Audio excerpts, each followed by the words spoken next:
Back to my channel again. तो आज जिस वीडियो पे मैं रिएक्ट कर रही हूँ वो है महाभारत से related modern lessons from Mahabharata. उम्मीद है कि आप लोगों को रिएक्शन और वीडियो दोनों पसंद आएंगे। मेरे चैनल को सब्सक्राइब करना ना भूलिएगा, सब्सक्राइब जरूर कीजिएगा, अपने दोस्तों के साथ फैमिली मेंबर्स के साथ जरूर शेयर कीजिएगा। तो वीडियो को करती हूँ मैं स्टार्ट। कुछ लोगों को लगता है कि ये रिलीजियस टेक्स्ट है, लेकिन एक्चुअली ये हमारी हिस्ट्री का हिस्सा है। बात रिलीजन की नहीं है, बात कहानियों की है, क्योंकि बच्चे बूढ़े दोनों कहानियों से सीखते हैं। Lesson 1, The real enemy of strength is pride. आज का इंसान शक्तिशाली तो है, पृथ्वी से छलांग लगाकर चांद और मंगल तक पहुंच सकता है, एक क्लिक से दुनिया भर का नॉलेज पा सकता है, समंदर की गहराइयों से ऑयल निकाल सकता है, लेकिन फिर भी प्रकृति के आगे इंसान को झुकना ही पड़ता है। भीम बलवान थे, किसी से डरते नहीं थे, लेकिन वनवास में उनके सामने एक वानर आया।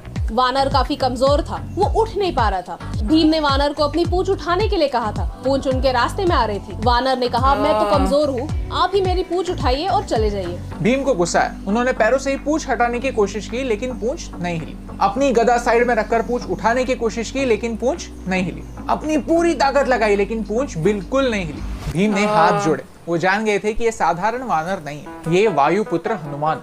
हनुमान जी ने अपना असली रूप धारण किया और भीम से कहा, शक्तिशाली तो बहुत लोग होते हैं। कुछ लोगों की शक्ति उनकी बॉडी में होती है, कुछ लोगों की उनकी वेल्थ में, और कुछ लोगों की उनके नॉलेज में। लेकिन जिस मोमेंट हमें उस शक्ति पर गर्व होने लगता है, उसी मोमेंट हमारी शक्ति हमारी कमजोरी बन जाती है। कुछ काम हाथ उठाकर नहीं, हाथ जोड़कर करने पड़ते हैं, और इसमें कोई शर्म नहीं। पूंछ तो बस एक बहाना था, भीम के रास्ते का असली हर्डल उनका घमंड था। डोंट यू थिंक हम हमारा ईगो, हमारा घमंड, हमारा प्राइड अगर साइड में रख देंगे तो बहुत आगे बढ़ पाएंगे। आई थिंक ये लेसन आज सबसे ज्यादा रेलेवेंट है। Lesson 2, Who is a real friend? हम एक्सपेक्ट करते हैं कि हमारा दोस्त हर बात में हमारा साथ दे, हमारी गलतियां छुपाने में हमारी हेल्प करे। कर्ण और दुर्योधन भी दोस्त थे।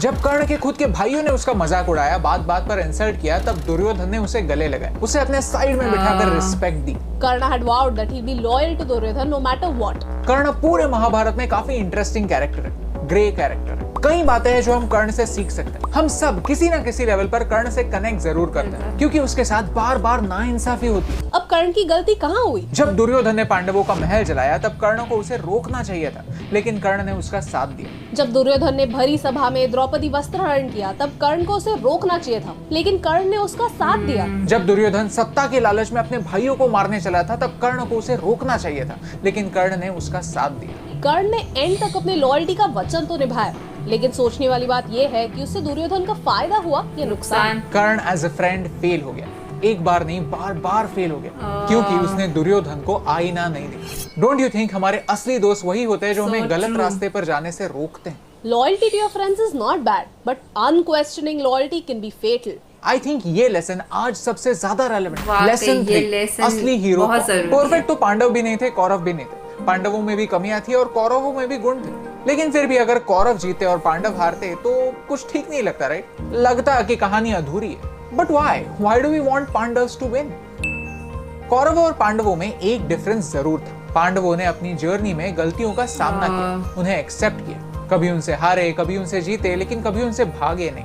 On the other hand, Kaurava अपनी कंडीशंस के लिए हमेशा दूसरों को ब्लेम करते रहे। उन्होंने कभी रिस्पॉन्सिबिलिटी नहीं ली, वो अपने विक्टिमहुड के ही विक्टिम बन गए। सतयुग में देव और असुर अलग अलग दुनिया में रहते थे। त्रेता युग में देव और असुर एक ही दुनिया में रहने लगे। द्वापर युग में देव और असुर एक ही परिवार में रहने लगे, और आज कलयुग में देव और असुर एक ही इंसान में रहते हैं। महाभारत में जिस ग्रेट वॉर का मेंशन है, वो और कहीं नहीं, हमारे ही मन में चलने वाली वॉर।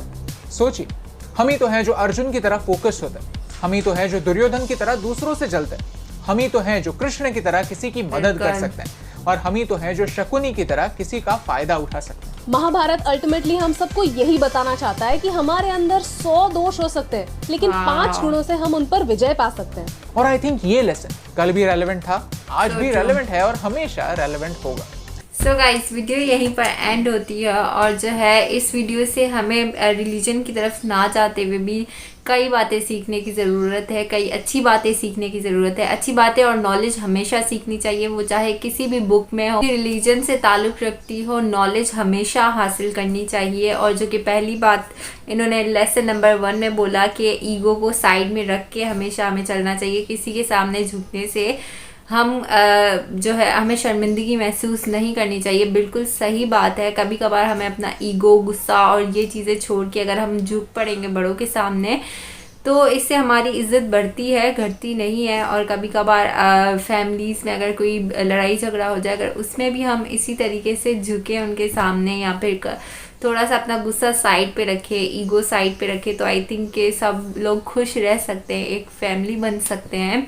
दूसरा फ्रेंडशिप से रिलेटेड है, तो फ्रेंडशिप से रिलेटेड भी बिल्कुल सही बोला उन्होंने कि दोस्त वही होता है जो आईना दिखाए।